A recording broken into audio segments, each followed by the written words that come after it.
Hello friends, आज है 12 फरवरी। तो आइए देखते हैं 12 फरवरी से रिलेटेड कुछ मोस्ट इम्पॉर्टेंट करंट अफेयर्स और उससे रिलेटेड कुछ फैक्ट्स। तो अगर आप किसी भी कॉम्पिटिटिव एग्जाम की तैयारी कर रहे हैं तो करंट अफेयर्स का ये वीडियो लास्ट तक ज़रूर देखें। अगर आप इस वीडियो का PDF चाहते हैं तो आप हमारे टेलीग्राम चैनल को ज्वाइन कर सकते हैं। टेलीग्राम का लिंक डिस्क्रिप्शन में मिल जाएगा। अगर आप चैनल पे नए हैं तो चैनल को सब्सक्राइब कर लीजिएगा। तो आइए शुरू करते हैं आज का सवाल। सवाल नंबर 1 है, हाल ही में केंद्रीय कृषि मंत्री शिवराज सिंह चौहान ने किस राज्य में राष्ट्रीय दलहन क्रांति की शुरुआत की है? तो कृषि मंत्री शिवराज सिंह चौहान ने मध्य प्रदेश में दलहन क्रांति की शुरुआत की है, यानी सही जवाब होगा ऑप्शन ए।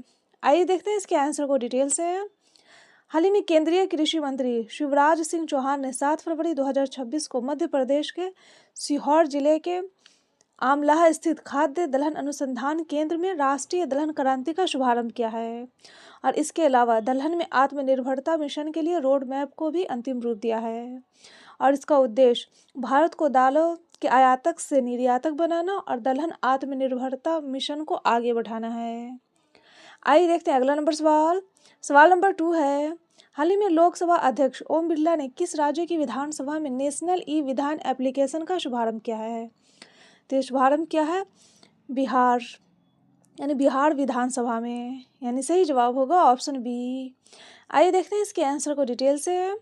हाल ही में लोकसभा अध्यक्ष ओम बिरला ने बिहार विधानसभा में नेशनल ई विधान एप्लीकेशन यानी नेवा का शुभारंभ किया है और इसका उद्देश्य विधायी कामकाज को पूरी तरह से कागज रहित, पारदर्शी और कुशल बनाना है। और विधायक अब सीधे अपने हैंड लेड डिवाइसेस पर कार्यसूची, प्रश्न उत्तर और रिपोर्ट जैसे दस्तावेज प्राप्त कर सकेंगे। और बिहार विधानसभा में कुल 243 निर्वाचित विधायक होते हैं। आइए देखते हैं अगला नंबर सवाल। सवाल नंबर 3 है, हाल ही में किस राज्य ने शिक्षा को आधुनिक बनाने के लिए पढ़ाई विद AI ऐप और डिजिटल लर्निंग प्लेटफॉर्म लॉन्च किया है? तो ये लॉन्च किया है अभी हिमाचल प्रदेश ने, यानी सही जवाब होगा ऑप्शन सी। आइए देखते हैं इसके आंसर को डिटेल से। हाल ही में हिमाचल प्रदेश के मुख्यमंत्री सुखविंदर सिंह सुक्खू ने बिलासपुर जिले में पढ़ाई विद AI ऐप और डिजिटल लर्निंग प्लेटफॉर्म लॉन्च किया है और यह पहल छात्रों को प्रतियोगी परीक्षाओं की तैयारी में मदद करने और शैक्षणिक परामर्श प्रदान करने के लिए शुरू की गई है। आइए देखते हैं अगला नंबर सवाल। सवाल नंबर 4 है, हाल ही में para throwball national federation cup 2026 में किस राज्य की महिला टीम ने स्वर्ण पदक जीता है? तो स्वर्ण पदक जीता है झारखंड राज्य की महिला टीम ने, यानी सही जवाब होगा ऑप्शन ए। आइए देखते हैं इसके आंसर को डिटेल से। हाल ही में राजस्थान के झुंझुनू में 3 से 5 फरवरी 2026 तक आयोजित इस प्रतियोगिता के रोमांचक फाइनल में झारखंड ने मेजबान राजस्थान को 21-17 के अंतर से हराकर यह खिताब अपने नाम किया है। आइए देखते हैं अगला नंबर सवाल। सवाल नंबर 5 है, हाल ही में नेटवर्क रेडीनेस इंडेक्स 2025 में भारत को कौन सा स्थान मिला है? तो नेटवर्क रेडीनेस इंडेक्स 2025 में भारत को मिला है 45वां स्थान, यानी सही जवाब होगा ऑप्शन डी। आइए देखते हैं इसके आंसर को डिटेल से। हाल ही में नेटवर्क रेडीनेस इंडेक्स 2025 में भारत 4 पायदान के सुधार के साथ 127 देशों में 45वें स्थान पर पहुंच गया है और यह इंडेक्स वाशिंगटन DC स्थित पोर्टुलेंस इंस्टीट्यूट द्वारा तैयार किया गया है और यह सूचकांक प्रौद्योगिकी, लोक शासन और प्रभाव के आधार पर डिजिटल तत्परता का आकलन करता है। और इस इंडेक्स में शीर्ष 3 देश हैं अमेरिका, फिनलैंड और सिंगापुर। आइए देखते हैं अगला नंबर सवाल। सवाल नंबर 6 है, हाल ही में भारत ने किस देश की सेना को 50 सैन्य वाहन सौंपे हैं? तो भारत ने भी नेपाल की सेना को 50 सैन्य वाहन सौंपे हैं, यानी सही जवाब होगा ऑप्शन बी। आइए देखते हैं इसके आंसर को डिटेल से।